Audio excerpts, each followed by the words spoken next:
Tonight, we are joined by Datu Abulkayr Alonto, Chairman of the Moro National Liberal Front. Datu Alonto supports President Aquino's commitment to bring peace and development to the conflict areas in Mindanao. Good evening, sir, and welcome to NewsLife. Good evening. Sir, now you were among the first fighters of the MNLF to fight the injustices against our Muslim brothers in the 70s. Now you have seen the horrors of war. Now with President Aquino committed to peace, now how do you actually see peace happening in Mindanao? Alhamdulillah, I thank God for the opportunity of granting me that opportunity to serve our people. I was not only one of those. We started it. We organized the core group of the Moro National Liberation Front. From day one, I was there. But this is not the beginning of the Moro struggle. This is just the reawakening of the political consciousness of our people for the situation they are in, like quagmire of poverty and ignorance, neglect and oppression. We are most happy, and in fact we welcome this government's initiative, President Ninoy Aquino, in taking this cudgel of leading this nation to put a closure to Mindanao war. This is a move, a noble move that all peace-loving peoples of this country must support.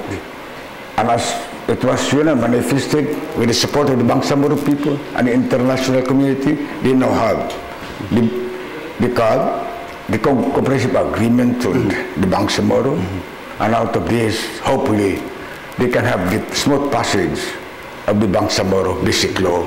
We look at it as an opportunity, and also with a bit of being nostalgic about this issue, a commitment of his late father, Senator Ninoy Aquino, the martyred senator. We inherited it on 2 occasions in Saudi Arabia when he said that he is for the full implementation of the Tripoli Agreement. And in our private meetings and conversations, he took committed that we will even go for the adoption of the federal system of government if it will require the settlement of the problem. But if it will not work, he said, then give us 10 years, and 10 years you can go on your own. This was the commitment of the father. And we see in him, we see in Ninoy that he is doing it. We welcome it, and we have to support. It is precisely along that line also that compelled this representation that I accepted the chairmanship of the Moro National Liberation Front, again for the 3rd time. And now, sir, again, we are here. There's a landmark agreement between the government and the MNLF. Now, if this is passed and implemented properly, now how significant would this be for the MNLF? Would you actually join in to or ask for your own agreement as well? We came out with unconditional support to the peace process, to the comprehensive agreement, and to this Bangsamoro basic law for its passage in Congress. Unconditional. In the spirit and letter of the 1976 GRP MNLF Tripoli Agreement, anchored on resolution number 18 of the Kuala Lumpur Summit of Heads of States of the Organization of Islamic Cooperation, we believe, and in support of this, we believe that this is a continuation of process of that agreements that we had, and there is a continuity, and that is precisely why we also thank the kind members of Congress, particularly the ad hoc committee chaired by Congressman Ropus, and in the local government committees chaired by the Honorable Senator Bongbong Marcos, for their kind invitations for the Moro National Liberation Front to participate. That all our inputs that we feel it can be included, we did it, and we are doing it. And hopefully when they resume, we will do the same.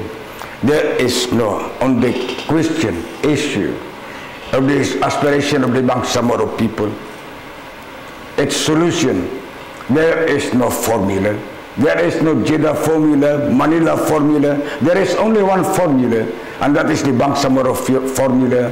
One aspiration, one hope, and one destiny. And that requires everybody. And the segments of our population from all walks of life of the Bangsamoro, all of them, they are supportive of this. And I'm most happy to inform also the nation and our people.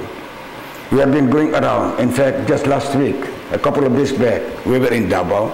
We were with these young students, about 200 of them, with affiliated and international organization delegates from various universities, colleges and universities in Mindanao.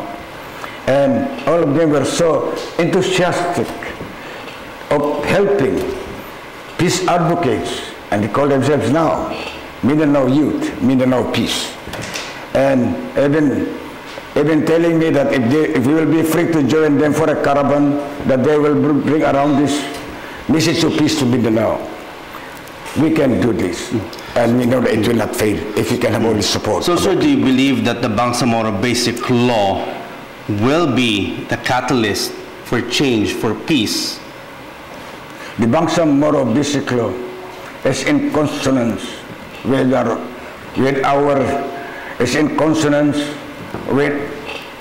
our aspiration as a people, in consonance with our inalienable and inherent right to self-determination. And for that matter, it has the support of the Bangsamoro people.